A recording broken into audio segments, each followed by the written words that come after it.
Car T cell ಥೆರಪಿಯ ಮೂಲಕ cancer ಚಿಕಿತ್ಸೆಯಲ್ಲಿ ಮಹತ್ವದ ಸಾಧನೆ ಮಾಡಿದ Narayana Health City Bengaluru Bharat 18 June 2025 ಭಾರತದ ಅತ್ಯುನ್ನತ ಆಸ್ಪತ್ರೆಗಳಲ್ಲಿ ಒಂದಾಗಿರುವ ಬೆಂಗಳೂರಿನ ನಾರಾಯಣ ಹೆಲ್ತ್ ಸಿಟಿ ಆಸ್ಪತ್ರೆಯು ಕ್ಯಾನ್ಸರ್ನ ಒಂದು ವಿಧವಾದ ರಿಲ್ಯಾಪ್ಸ್ಡ್ ಫಾಲಿಕ್ಯುಲರ್ ಲಿಂಫೋಮಾ ಎಂಬ ಸಮಸ್ಯೆ ಹೊಂದಿದ್ದ 3 ರೋಗಿಗಳಿಗೆ ಕಾರ್ ಟಿ ಸೆಲ್ ಥೆರಪಿ ಚಿಕಿತ್ಸೆ ನೀಡಿದ್ದು ಈ ರೋಗಿಗಳು 3 ವರ್ಷಗಳ ಬಳಿಕವೂ ಉತ್ತಮ ಜೀವನ ನಡೆಸುತ್ತಿದ್ದಾರೆ.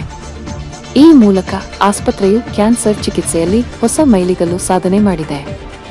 ಈ ವಿಧದ ಕ್ಯಾನ್ಸರ್ಗಳು ಭಾರಿ ಅಪಾಯಕಾರಿಯಾಗಿದ್ದು ಆಸ್ಪತ್ರೆಯು ಈ ಸಮಸ್ಯೆಗೆ ಚಿಕಿತ್ಸೆ ನೀಡಿ ಮಹತ್ವದ ಸಾಧನೆ ಮಾಡಿದೆ.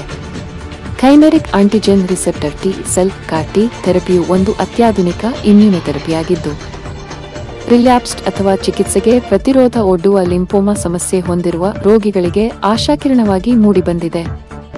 ಭಾರತವು ಈಗ ಸ್ಥಳೀಯವಾಗಿ ಕಾರ್ ಟಿ ಥೆರಪಿಯನ್ನು ಉತ್ಪಾದಿಸುತ್ತಿದ್ದು ಸಿಡಿಎಸ್ಸಿಒ ಅನುಮೋದಿತ 2 ಉತ್ಪನ್ನಗಳಾದ ನೆಕ್ಸ್ಕಾರ್ 19 ಮತ್ತು ಕ್ವಾರ್ಟೆಮಿಗಳು ಈ ಜೀವರಕ್ಷಕ ಚಿಕಿತ್ಸೆಯನ್ನು ಸುಲಭದಲ್ಲಿ ಲಭ್ಯವಾಗುವಂತೆ ಮಾಡಿವೆ.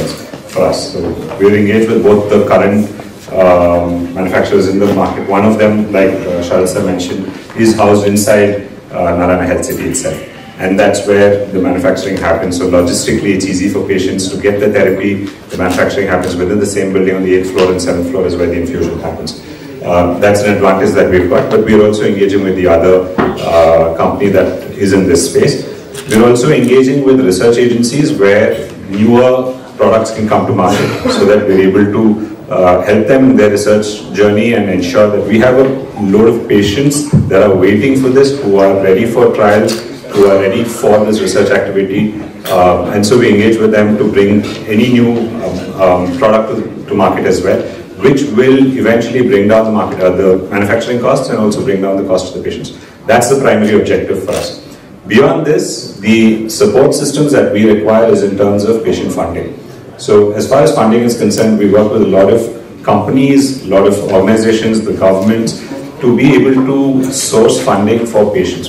Matched funding from, for instance, I'll give you an example, any large PSU in the country will have crores of rupees sitting in their CSR expenses. They need to see the impact that that money can have at a patient's level or at an individual level, and once we're able to match that with patients, we're able to support their treatments as well through CSR fundings and other fundings from other companies. We also work with government agencies. We're pitching to the Karnataka state government as well as other state governments and the national government, the central government, to incorporate CAR T cell therapy into their schedule of reimbursements and schedule of treatments that they will cover. Because that will be one crucial part which will expand access for every patient. Cancer doesn't choose and pick and choose which people to affect.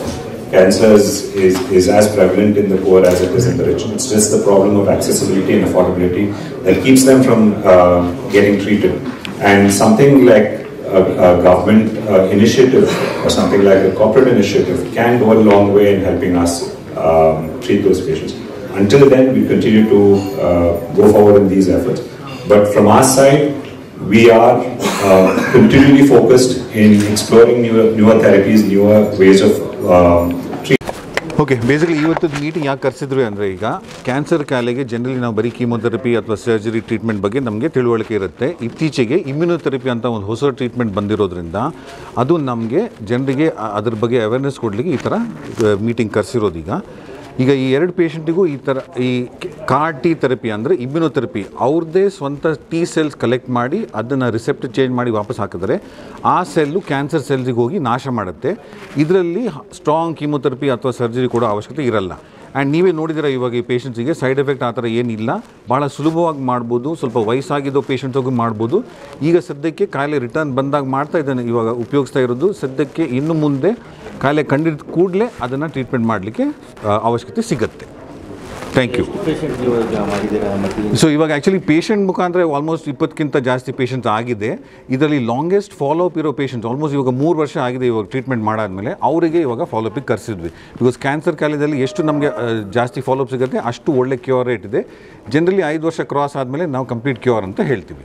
ಏನೇನು symptoms sir ಇರುತ್ತೆ? So lymphoma ಕಾಯಿಲೆದಲ್ಲಿ generally continuous ಜ್ವರ 2 ವಾರಕ್ಕಿಂತ ಜಾಸ್ತಿ, wait ಕಡಿಮೆ ಆಗೋದು, ಕೆಲವು ಜನರಿಗೆ ಗಡ್ಡೆ ಬೆಳೆದಿದ್ದು ಕೈಗೆ ಸಿಗೋದು, ಆ ಥರ ಎಲ್ಲ ಸಿಂಪ್ಟಮ್ಸ್ ಬಂದರೆ ಅದು ಲಿಂಫೋಮಾ ಅಂತ ಹೇಳ್ತೀವಿ. ಬಿಕಾಸ್ ಇದು ಲಿಂಫ್ ನೋಡ್ ಅಥವಾ ಲಿಂಫ್ ಗಡ್ಡೆದು ಕ್ಯಾನ್ಸರ್ ಕಾಯಿಲೆಗೆ ನಾವು ಲಿಂಫೋಮಾ ಅಂತ ಹೇಳೋದು. ಅದಕ್ಕೆ ಸ್ಟ್ಯಾಂಡರ್ಡ್ ಟ್ರೀಟ್ಮೆಂಟ್ ಬರೀ ಕೀಮೊಥೆರಪಿ ಇರ್ತಿತ್ತು. ಬಟ್ ಇತ್ತೀಚೆಗೆ ಈ ಥರ ಟ್ರೀಟ್ಮೆಂಟ್ ಇರೋದ್ರಿಂದ ಇಮ್ಯುನೋಥೆರಪಿಯಿಂದ ಅದರಲ್ಲಿ ಜಾಸ್ತಿ ಗುಣಪಡಿಸೋ ಚಾನ್ಸ್ ಇದೆ. ರೂಟ್ ಲೆವೆಲಲ್ಲಿ ಕ್ಯೂರ್ ಆಗುತ್ತೆ? ಅದೇ ನಾನು ಹೇಳ್ತಿರೋದು, ಕಂಪ್ಲೀಟ್ ಕ್ಯೂರ್ ಆಗೋ ಚಾನ್ಸಸ್ ಇದೆ. ಈಗ ಏನು ಪ್ರಿಕಾಷನ್ಸ್?